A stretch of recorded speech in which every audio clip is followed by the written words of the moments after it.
Hello friends, welcome back to my YouTube channel. तो मेरे को बहुत सारे क्वेश्चंस आते हैं कि हमारे एग्जीक्यूटिव के एग्ज़ाम्स हो गए हैं तो हमें क्या करना चाहिए, क्योंकि हमको डर लग रहा है हमारा रिज़ल्ट नेगेटिव आएगा कि पॉजिटिव, तो हमें आगे के डिसीजंस कैसे लेने चाहिए और हमको 2-3 मंथ्स वेस्ट भी नहीं करने हैं।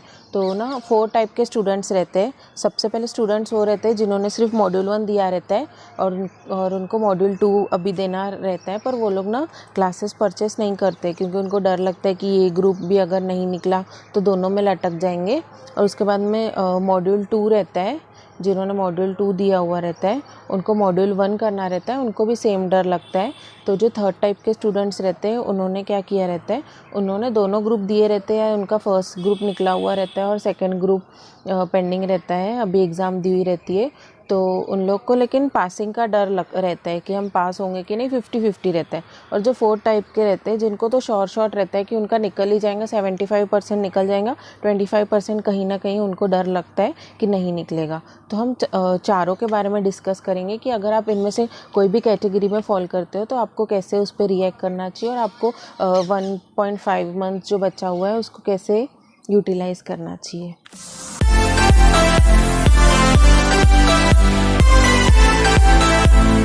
तो जो सबसे फर्स्ट कैटेगरी के स्टूडेंट्स रहते हैं ना, जिन्होंने मॉड्यूल 1 के एग्ज़ाम दिए हुए रहते हैं पर वो ना मॉड्यूल 2 के क्लासेस परचेस नहीं करते, मैं सबसे पहले तो रेकमेंड करती हूँ कि आप मॉड्यूल 2 के क्लासेस ही परचेस कर लो अगर पॉसिबल हो रहा है तो। बहुत लोगों को डर ये लगता है कि अगर हमारा मॉड्यूल 1 बहुत कम नंबर से निकला तो फिर हम अगले अटैम्प्ट में दोनों इसमें अटक जाएंगे।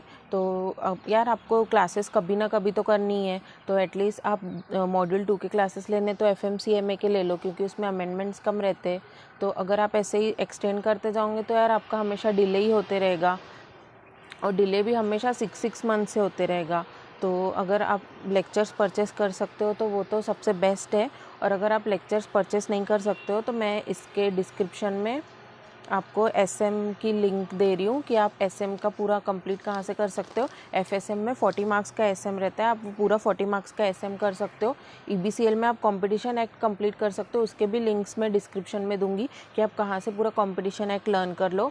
उसके बाद आप सिक्योरिटीज़ लॉ में पार्ट भी पूरा लर्न कर लो। पार्ट भी लर्न कर लोगे ना तो 30 मार्क्स तो आपके अशोर्ड हो जाएंगे, उसमें न्यूमेरिकल्स भी रहते हैं, मैं सबके लिंक्स डिस्क्रिप्शन में दे दूँगी।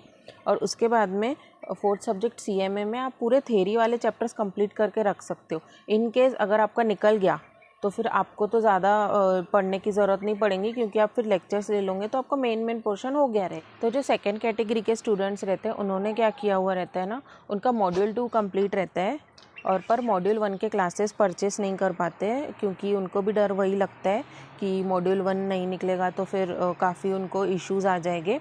तो सबसे पहले आप जूरिस के लेक्चर्स देख सकते हो। जूरिस का सेल्फ स्टडी कैसे करनी है मैं उसका लेक्चर का लिंक डिस्क्रिप्शन में डाल दूंगी, उसमें भी पूरे इसकी लिंक्स मिल जाएगी आपको। और कंपनी लॉ का फिर आप सेल्फ स्टडी स्टार्ट कर सकते हो।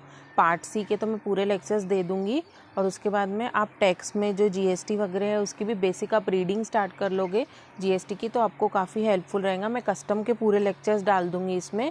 और उसके बाद में SBC का पार्ट C भी मैं डिस्क्रिप्शन में डाल दूंगी कि आप SBC का पार्ट C भी पूरा लर्न कर लोगे तो आपके लिए वो बहुत बेनिफिशियल रहेगा। इनकेस आप पास हो जाते हो तो आप फिर दूसरे लेक्चर्स परचेस कर लोगे तो आपके मेन जो टॉपिक्स रहेंगे अगर वो हुए रहेंगे तो आपको फिर 100 डेज सफिशिएंट रहेंगे, क्योंकि अगर आपको 25 अगस्त को रिजल्ट आ रहा है तो आपको अप्रॉक्स 100 या 110 डेज ही मिलेंगे आगे का दूसरा जो ग्रुप रहेगा वो प्रिपेयर करने के लिए। जो थर्ड कैटेगरी के स्टूडेंट्स रहते हैं ना उनको ये रहता है कि हमको प्रोफेशनल का भी स्टार्ट नहीं करना है पर हमको कुछ ना कुछ पढ़ना है जो हमको एग्जीक्यूटिव में भी काम आए और प्रोफेशनल में भी।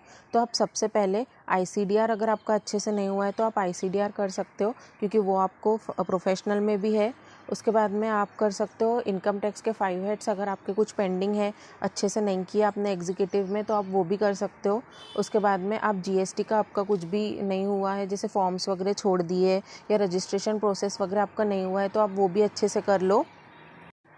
उसके बाद में आपका अगर कंपनी लॉ थोड़ा वीक है, जैसे इंडिपेंडेंट डायरेक्टर वाला सेक्शन, बोर्ड ऑफ डायरेक्टर का कंपोजिशन वगैरह, तो आप वो वाला चैप्टर भी पूरा अच्छे से कर लो। इतना आप कर लोगे ना तो भी आपको काफ़ी बेनिफिशियल रहेगा ये फ्यूचर के लिए। फोर्थ कैटेगरी है उसके स्टूडेंट्स ऐसे होते हैं जिनको ऐसे लगता है कि वो लोग अभी प्रोफेशनल में चले ही जाएंगे। उनका 75% ऐसा होता है कि वो फेल हो गए और 75% पास हो गए और 25% उनको ऐसे लगता है कि उनके कहीं ना कहीं चांसेस है फेल होने के, पर मोस्ट ऑफ द उनको लगता है कि वो पास ही होंगे। पर ऐसे रहता है कि हम लोग को इतने अभी पैसे स्पेंड भी नहीं करने हैं, क्योंकि कहीं ना कहीं डर रहता ही है कि अगर हम फेल हो गए तो वो वेस्ट ऑफ मनी ना चला जाए, क्योंकि अमेंडमेंट्स आती है और हमारी वैलिडिटी ख़त्म हो जाएंगी, ये डर रहता ही है। तो आप लोग ड्राफ्टिंग का फर्स्ट चैप्टर कंप्लीट कर सकते हो। उसकी मैं लिंक डालूंगी नीचे कि एक सर है, उनके पूरे लेक्चर्स अपलोड है ड्राफ्टिंग का जो फर्स्ट चैप्टर है। तो आपका फर्स्ट चैप्टर हो जाएगा तो काफ़ी आपका कंप्लीट होते जाएगा पोर्शन, एक आपको ग्रिप बन जाएगी कि सब्जेक्ट में क्या है। उसके बाद में आप GRMC जो सब्जेक्ट है मॉड्यूल 1 में, उसका आप लोग ना रिस्क मैनेजमेंट चैप्टर खुद ही पढ़ के उसको कर लो या किसी के मैराथन रेफ़र कर लो। मैराथन की भी लिंक मैं डाल दूंगी इसमें, तो आप वो भी करोगे तो आपको एक सब्जेक्ट का ग्रिप मिल जाएगा। उसके बाद में ना आप GST के जो फॉर्म्स वगैरह है ना, रजिस्ट्रेशन प्रोसेस या जो पूरा थेरी पार्ट है उसमें लर्न करने का, आप वो पूरा लर्न कर लो, तो उसमें भी आपको काफ़ी बेनिफिशियल रहेगा। उसके बाद में आप ना वो प्री बैच है इंस्पायर अकेडमी की मॉड्यूल 3 की, आप वो भी ले सकते हो। प्री बैच आपको 500 रुपीज़ दे के ही मिल जाएंगी, तो इतना कुछ लॉस नहीं होगा आपका, पर आपको एक ग्रिप मिल जाएंगी और आपका पढ़ना तो भी एटलीस्ट स्टार्ट हो जाएगा। उसके बाद में ना आप एक चीज़ करके रखिए, आप ना डिसाइड करके रखिए कि आपको किस मॉड्यूल का लेक्चर कौन से सर से लेना है, क्योंकि अगर आप रिज़ल्ट के बाद इसमें टाइम वेस्ट करोगे ना तो वो बिल्कुल भी बेनिफिशियल नहीं है आपके लिए। तो आप सबसे पहले सोच के रखो कि अगर आप क्लियर हो जाओगे तो इंस्टेंटली आपका उसका क्या रहेगा, आपको ट्रेनिंग करनी है नहीं करनी है, आपको कितने मॉड्यूल्स देने हैं कितने नहीं देने हैं, आप उसकी पूरी प्लानिंग करके रखो कि अगर रिज़ल्ट आ गया, जैसे आज रिज़ल्ट है, कल आप लेक्चर्स परचेस कर लोगे और कल आप उसके बाद ट्रेनिंग में ज्वाइन होना है तो आप कैसे करोगे, और आपको ट्रेनिंग करनी है तो आप उसका अपना रेज्यूम रेडी रखिए कि आप रेज्यूम कैसे दोगे, या फिर कंपनी शॉर्ट लिस्ट करके रख लीजिए कि आप कौन सी कंपनी में अप्लाई करने वाले हो, किसको रेज्यूम भेजने वाले हो।